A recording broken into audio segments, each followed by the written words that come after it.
ओम नमो भगवते रामकृष्णाय। सार्थक परिपूर्ण जीवन के लिए महत्वपूर्ण सबक स्वामी जगदात्मानंद जी महाराज जी की महान पुस्तक जीना सीखो से। धैर्य या सहन शक्ति, पेशेंस और एंड्योरेंस एक दिव्य गुण है। जिसके पास धैर्य है वह जीवित रहता है और जिसके पास नहीं है वह नष्ट हो जाता है। आइए अब हम सुनेंगे स्वामी जगदात्मानंद जी का चिंतन। सहनशीलता। पावलोव के शब्दों का हम एक अन्य अर्थ भी लगा सकते हैं।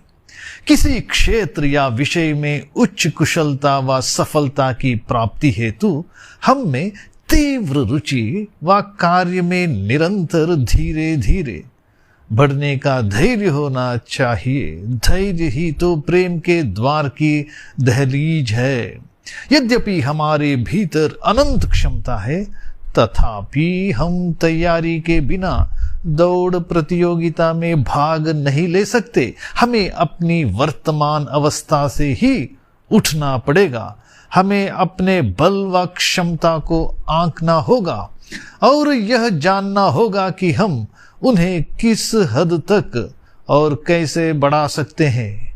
अपने बल को आंके बिना ही यदि हम दूसरों की नकल पर दौड़ पड़े तो हमें लड़खड़ा कर गिरना ही होगा। इस प्रकार गिरने वाला कभी कभी तो मैदान को ही दोष देता है।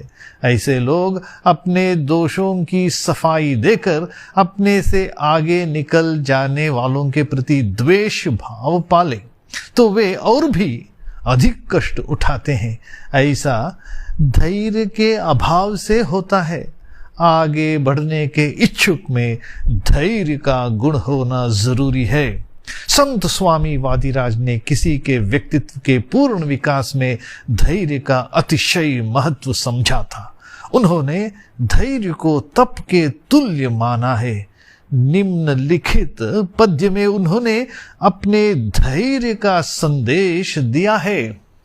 जब तक पौधे में फल नहीं आ जाते तब तक धैर्य पूर्वक प्रतीक्षा करो। अभी भोजन का संग्रह करो, इसे तुम्हें बाद में खाना है। कठिनाई में हार मत मानो, धैर्य रखो तथा दुष्टों के वाक्य सहन करो। शीतल जल से छींटे मारने पर उफनता हुआ दूध जिस तरह शांत हो जाता है उसी तरह शांत हो जाओ। संभव है अपने रोपे हुए पौधे को तुमने यथेष्ट खाद दी हो, बीच बीच में सिंचाई भी की हो तथा उसके चारों ओर बाड़ भी लगाया हो, पर पौधे के वृक्ष बनकर फल देने की गति को तुम तीव्र नहीं कर सकते। यदि वह शीघ्र फल देने वाला भी हो तथापि तुम्हें उसके पूर्ण विकसित होने की प्रतीक्षा करनी होगी। वह पूरा वृक्ष बनने के बाद ही फल देगा। किसी भी क्षेत्र में चरम उपलब्धि केवल सच्चे प्रयास से ही संभव है। यह प्रकृति का नियम है। कपट से महाकार्य नहीं होते। हमें सदैव स्मरण रखना होगा कि सफलता केवल सुकर्मों से ही मिलती है। कर्मों के फलों की चिंता किए बिना धैर्य पूर्वक सुकर्म किए जाना चाहिए। गीता में भगवान का संदेश है, जो कल्याण भाव से सत्कर्म करता है उसकी कभी दुर्गति नहीं होती। इन शब्दों पर विश्वास हमें बाधाओं तथा कठिनाइयों से निराश हुए बिना सत्य के मार्ग पर चलने को प्रेरित करेगा। अंग्रेजी में कहावत है, अ शॉर्टकट में कट यू शॉर्ट। किसी संक्षिप्त उपाय को अपनाने पर विफल होने की ही अधिक संभावना है। तात्पर्य यह है कि यदि तुम सफलता का सुगम मार्ग ढूंढोगे तो यह तुम्हारी सच्ची उन्नति में बाधक ही सिद्ध होगा। जीवन में हम सभी को कोई ना कोई समस्या हल करनी ही पड़ती है। संकट के समय कुछ लोग पूरी तौर से निराश तथा हताश हो जाते हैं। वे दूसरों पर दोषारोपण करके दिलासा पाते हैं। कुछ लोग तो समस्या का समाधान न होने पर आत्महत्या तक कर लेते हैं।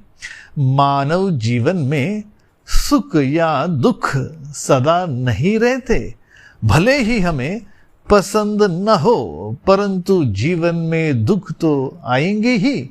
जीवन में समस्याएं आने पर हमें हतोत्साहित हुए बिना उनकी चुनौती को स्वीकार करते हुए उनका कारण जानकर धैर्यपूर्वक उन पर विजय पानी होगी।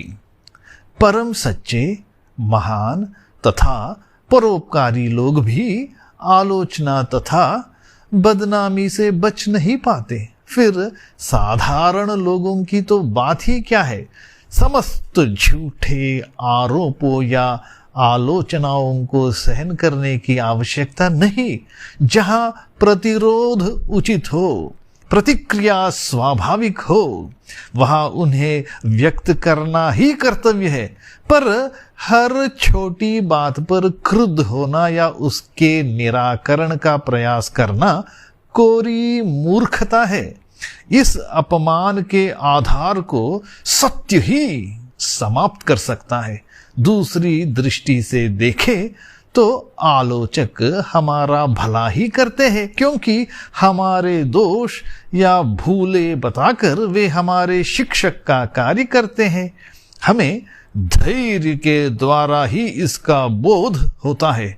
धैर्य के द्वारा ही हम अपनी क्षमता को समझते हैं, अपने विचारों का मूल्यांकन करते हैं और अपने गुणों के द्वारा श्रद्धा का उपयोग तथा ज्ञान की प्राप्ति करते हैं। इस प्रकार धैर्य में सभी आध्यात्मिक गुणों का सामंजस्य हो जाता है। इस प्रकार धैर्य में सभी आध्यात्मिक गुणों का सामंजस्य हो जाता है। धैर्य का विकास करने के लिए हमें सतर्क तथा विनम्र रहना होगा। क्रोध में हम कटु तथा अपशब्द कह डालते हैं। हमें धैर्य का इसलिए विकास करना चाहिए ताकि आगे चलकर हमें व्यर्थ ही पछताना न पड़े। ओम शांति शांति शांति। हरि ओम तत्सत। श्री राम कृष्णार्पणमस्तु।